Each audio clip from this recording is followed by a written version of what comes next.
नमस्कार मंडळी. लग्नानंतर होईलच प्रेम ह्या मालिकेमध्ये दिवसेंदिवस इंटरेस्टिंग भाग आपल्याला पाहायला मिळत आहे आणि प्रेक्षकसुद्धा खूप खुश होऊन ही मालिका पाहत आहेत.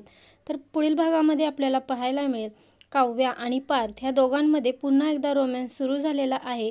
तर पार्थ काव्याबरोबर संसाराच्या स्वप्न रंगवत आहे आणि तो तिला खूप छान आणि गोड पद्धतीने तिच्याकडे पाहत आहे. तर काव्यासुद्धा पार्थकडे तशीच पाहत आहे.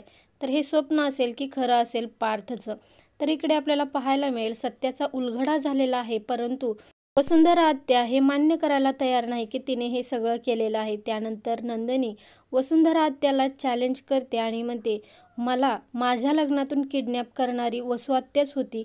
हे मी येत्या पुढच्या 24 तासामध्ये प्रूफ करून दाखवेन आणि सगळ्यांसमोर पुरावासुद्धा दाखवेल.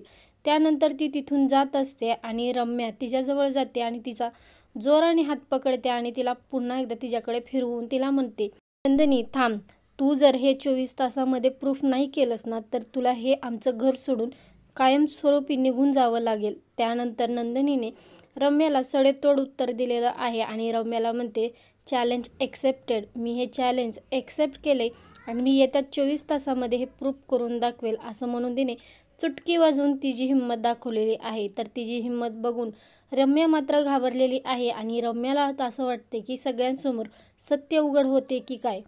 तर येत्या 24 तासात नंदिनी असा कोणता पुरावा गोळा करेल जेणेकरून वसु आत्याचा गुन्हा कबूल होईल.